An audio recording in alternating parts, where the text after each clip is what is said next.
Los misioneros claretianos de América, MICLA, y la Escuela Bíblica Claretiana de los Estados Unidos y Canadá presentan ¿Sabías tú qué?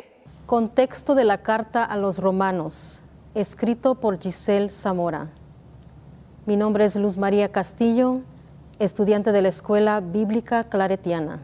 En la época del Nuevo Testamento, Roma se encontraba en pleno apogeo de su crecimiento con una población de más de 1 millón de personas procedentes de todas partes del mundo. Roma cubría con sus diversas provincias a los reinos aliados que comprendía todo el contorno del Mediterráneo, extendiéndose además al norte de la Galia hasta el Rin y el sur de las Islas Británicas. Los romanos dejaron por doquier testimonios de su poderío por medio de la arquitectura, arcos de triunfo, templos, gimnasios, basílicas y baños que manifiestan el esplendor del imperio. A esto hay que añadir caminos, puentes para facilitar el desplazamiento de las legiones, los acueductos, canalizaciones y cisternas para permitir una mejor conservación del agua. Los esclavos eran numerosos, traídos de los pueblos conquistados. En la cúspide de esta colosal pirámide estaba el emperador, que gozaba de un poder absoluto gracias a la acumulación de la autoridad política, militar y administrativa. No tenía casi otro rival fuera del Senado. Esta asamblea solo contaba con el respetable origen de sus miembros y su considerable riqueza, con la cual podían eventualmente financiar a los agentes de una revuelta. En la cultura romana todo estaba estrictamente jerarquizado. Cada clase social tenía sus obligaciones y sus reglas. Senadores, caballeros, decuriones, centuriones, plebeyos, libertos y esclavos. El derecho romano garantizaba la estabilidad y la seguridad de esas instituciones que regían tanto la vida social como la vida personal de cada súbdito en ese imperio. Entre su propaganda política y religiosa, Roma se gloriaba de anunciar al mundo la Pax Romana, que se logró a base de la destrucción de otras culturas y de la explotación de la tierra. El historiador romano Publio Cornelio Tácito narra con lujo de detalle cómo se estableció esta Pax.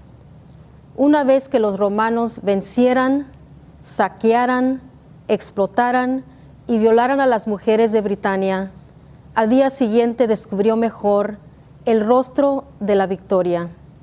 Un vasto silencio por doquier, los puntos altos abandonados, techos humeantes a lo lejos, nadie al paso de nuestros pelotones de reconocimiento. La era fabulosa de la Pax Romana había comenzado, y con la paz romana daría comienzo una teología imperial que hacía pasar la verdad por mentira y la mentira por verdad, tal como nos dirá Pablo.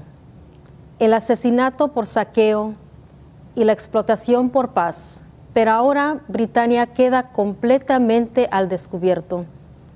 Ni un pueblo más allá, nada salvo olas sobre los acantilados y una amenaza peor, los romanos, de cuya prepotencia no vamos a librarnos con una redención digna. Depredadores que son de la tierra, cuando ya lo han devastado todo y les falta tierra, miran al mar, ávaros si el enemigo es rico, y rastreros si es pobre. No se han saciado con oriente ni occidente. Solo ellos ansían con igual tesón riquezas y miseria. Al expolio, la matanza y el saqueo los llaman por mal nombre, hegemonía. Y allá donde crean un desierto, dicen que hay paz. La famosa Pax Romana favorecía ahora la libre circulación de recursos naturales para mantener el voraz estómago del imperio. Las poderosas legiones que había asegurado la conquista incesante de nuevas provincias garantizaba ahora la seguridad frente a bárbaros del exterior. Los romanos tenían innumerables divinidades y rendían culto en las ciudades, en los templos y en las casas al emperador que lo consideraban como hijo de Dios. El campesinado seguían fiel a sus supersticiones ancestrales, ligadas al ritmo de las estaciones y de la vida agrícola. La tolerancia del imperio ante tantas expresiones religiosas era total y abierta, con tal que no amenazaran el orden establecido ni hicieran sombra al culto oficial, porque desde el momento que se divinizó al emperador en tiempo de Augusto, se había establecido un culto imperial con su clero, sus ritos y sus fiestas. No aceptar este ritual constituía un crimen contra la majestad y el Estado, un acto impío y una rebelión política. En medio de este embrollo religioso, encontramos a las comunidades judías que seguían manteniendo la ley, sus tradiciones, ya que éstas eran el fundamento de su identidad. Para ello, tenían que practicar ciertas costumbres como no entrar en casa de incircuncisos, no comer alimentos que no fueran koshers, alimentos preparados de acuerdo a la ley y a la tradición judía, no trabajar el día sábado o participar en cultos extranjeros, aunque fuera el imperial. Los judíos debían vivir aparte y eso explica la presencia en las ciudades del imperio de un barrio judío, con su sinagoga, sus tiendas y sus tribunales. Este sectarismo por parte de los judíos motivaría la desconfianza de las autoridades romanas.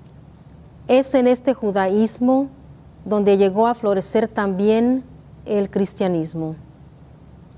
No se sabe cómo se inició la iglesia en Roma, ni cuáles eran sus características, aunque parece que muchos de los fundadores de la iglesia en Roma eran judíos cristianos.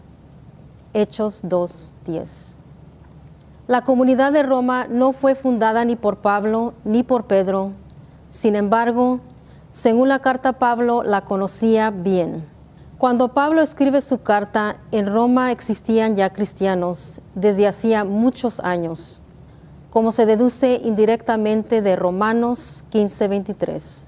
La noticia más antigua sobre la presencia de cristianos en Roma se la debemos al gran historiador pagano Tácito, quien en uno de sus escritos, poco después del año 115, habla del suplicio que estos sufrieron por orden de Nerón tras el incendio de julio del 64. El Ambrosiaster, escrito en Roma en los años del Papa Damaso, 366 a 384 después de Cristo, declara abiertamente que los romanos habían acogido la fe de Cristo aún sin haber visto signos ni milagros ni a ninguno de los apóstoles.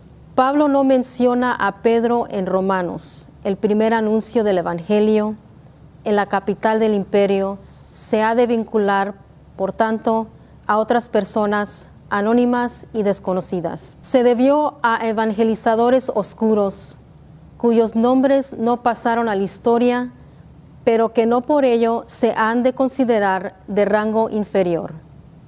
Es más, precisamente por eso son dignos de toda admiración y alabanza. Una vez que conocemos un poco sobre el contexto de la cultura romana, les invitamos a escuchar nuestros videos acerca de la carta de Pablo a la comunidad que vive en Roma, para aprender de ellos y ellas cómo vivir nuestra fe en medio de los obstáculos de la vida.